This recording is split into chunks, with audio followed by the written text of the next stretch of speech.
నమస్కారం. నా పేరు శ్రీకాంత్ శర్మ. ఈరోజు ఆషాఢ పౌర్ణమి, గురు పౌర్ణమి పర్వదినం. ఈ గురు పౌర్ణమి సందర్భంగా యూట్యూబ్లో అందరికీ ఇప్పుడు నేను హెచ్చరిక చేస్తున్నాను. దీన్ని హెచ్చరికనే అంటారు అనుకుంటారో, హితవు అని అనుకుంటారో అది మీ ఇష్టం. ఇప్పటి వరకు ఏం జరిగిందో జరిగిపోయింది. కానీ ఇక నుంచి శ్రీ విశ్వావసునామ సంవత్సరము ఆషాఢ పౌర్ణమి, ఇది జూలై 10వ తేదీ 2025 సంవత్సరం.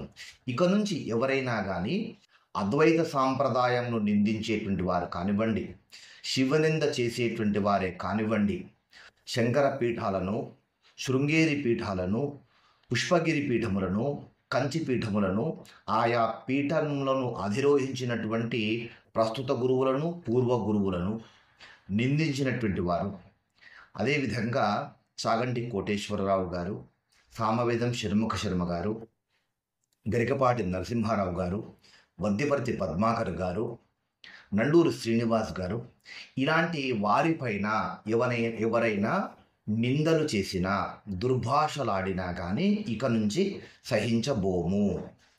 మా దృష్టికి వచ్చిందంటే కనుక తప్పకుండా మేము లీగల్గా ప్రొసీడ్ అవుతాము.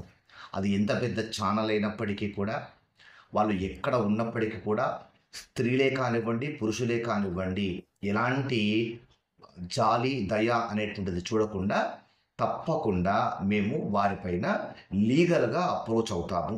తప్పకుండా మేము కేసులు పెడతాము. ఇది గుర్తుపెట్టుకోండి. శివనింద చేసేటువంటి వారు ఈ కాలంలో అత్యధికమైపోయారు. యూట్యూబ్లో పెట్టుకొని తమకు ఇష్టం వచ్చినట్టుగా గురువులను, శివుడిని, లలిత అమ్మవారిని, శివ పరివారములను, గణపతిని ఇష్టానుసారంగా దుర్భాషలాడుతూ నోటికి ఏది వస్తే అది మాట్లాడుతూ ఉన్నారు. అదేవిధంగా మన గురుదేవులను కూడా ఇష్టం వచ్చినట్టుగా మాట్లాడుతున్నారు. కనుక ఇంతవరకు సహించాం, వీడియోల్లో చెప్పాం, కొట్లాడుకున్నాం, గొడవలు పడ్డాం, వార్నింగులు ఇచ్చుకున్నాం.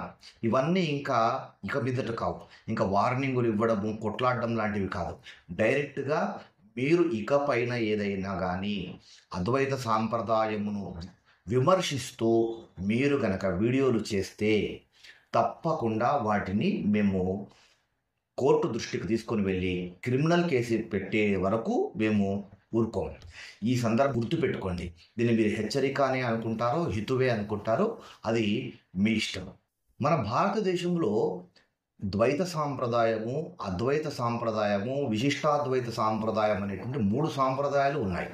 ఏ సాంప్రదాయం వారు ఆ సాంప్రదాయాన్ని అనుసరించి వారి దైవాలను కొలుచుకుంటున్నారు. అలా కొలుచుకోవచ్చు. కానీ ఒక సాంప్రదాయం వారు ఇంకొక సాంప్రదాయాన్ని నిందించడం అనేటువంటిది చాలా హేయమైనటువంటి చర్య. అది ప్రస్తుతము మన దక్షిణాది రాష్ట్రాల్లోనే అధికంగా జరుగుతుంది. అదే ఉత్తర భారతదేశం వైపు వెళ్తే కనుక వాళ్ళు వైష్ణవులే కానివ్వండి, స్మార్తులే కానివ్వండి, ఇంకెవరైనా కానివ్వండి, శివుడికి కేశవుడికి ఏమాత్రం కూడా భేదభావం చూపించరు. వైష్ణవులైతే కనుక వాళ్ళు చక్కగా శివుడికి అభిషేకం కూడా చేస్తారు, శివాలయాల్లో అర్చకులుగా పనిచేస్తూ ఉన్నారు. కానీ ఈ భేదభావము మన వైపు మాత్రమే కనబడుతూ ఉంది. అలా అని చెప్పేసి వైష్ణవులందరూ శివనింద చేస్తున్నారు అనేటువంటి మాట మాత్రం నేను చెప్పడం లేదు. ఈ మాట అండర్లైన్ చేసుకోండి. వైష్ణవులందరూ శివనింద చేస్తున్నారు అని నేను అనడం లేదు. వైష్ణవులలో కొంతమంది మాత్రము విభేదాలు కలిగిస్తూ ఉన్నారు. శివనింద చేసేటువంటి విధంగా యూట్యూబర్లే అందులో ముఖ్యంగా ఈ శివనిందకు పాల్పడుతున్నారు. శివాయ విష్ణురూపాయ శివరూపాయ విష్ణవే శివస్య హృదయం విష్ణువు విష్ణుశ్చ హృదయం శివ. శివుడి హృదయంలో విష్ణువు, విష్ణుని హృదయంలో శివుడు ఉంటారు అని సాంప్రదాయం చెప్తుంది. దీన్ని మనం పట్టించుకోమా? మద్భక్త శంకరద్వేషి మద్వేషి శంకర ప్రియ తావుభౌ నరకం యాంతి యావచ్చంద్ర దివాకరవు అని సాక్షాత్తు శ్రీమన్నారాయణమూర్తి చెప్తాడు. నా భక్తుడై ఉండి శివనింద చేసేటువంటి వాడు, శివుడి భక్తుడై ఉండి నన్ను నింద చేసేటువంటి వాడు సూర్యచంద్రులు ఉన్నంత కాలము వాళ్ళు ఘోరమైనటువంటి నరకంలో పడిపోతారు అని సాక్షాత్తు శ్రీ మహావిష్ణువు చెప్తున్నాడు. ఎందుకు మనకు ఈ విధమైనటువంటి భేదభావము? ఎవరి సాంప్రదాయాన్ని వాళ్ళు కొలుచుకోండి, ఎవరి సాంప్రదాయాన్ని వాళ్ళు వ్యాప్తి చేసుకోండి, ఎవరి సాంప్రదాయానికి సంబంధించినటువంటి వారికి సంబంధించినటువంటి వీడియోలు చేసుకోండి. కానీ ఇతరుల సాంప్రదాయాలను గేలి చేసేటువంటి విధంగా, హేళన చేసేటువంటి విధంగా మాత్రము ఎట్టి పరిస్థితుల్లో చేయకండి ఇక మీదట. ఒకవేళ మీ సాంప్రదాయాన్ని ఎవరైనా వ్యక్తులు కనుక మీకు బాధ కలిగించేట్టుగా మాట్లాడితే ఆ వ్యక్తి పైన మీరు వివరణ ఇవ్వండి. దూషించకండి, వ్యక్తిగతమైనటువంటి దూషణకు పాల్పడకండి. ఇది వాక్ స్వాతంత్రం అని అనుకోకండి. దూషణ అనేటువంటిది వాక్ స్వాతంత్రం కాదు. ఒకవేళ మీ సాంప్రదాయాన్ని ఎవరైనా సరే, అది నేనైనా సరే ఇంకెవరైనా సరే, మీ సాంప్రదాయం మీద ఎవరైనా తక్కువగా మాట్లాడితే దాన్ని యూట్యూబ్ వేదికగా చక్కగా నిర్మోహమాటంగా వారి పేరు పెట్టి, ఇదిగో ఈ విధంగా మీరు మాట్లాడడం అనేటువంటిది మాకు చాలా బాధ కలిగించింది, దయచేసి ఇకనైనా కానీ ఇలాంటి మాటలు మాట్లాడకండి అనేటువంటి వివరణ ఇవ్వండి.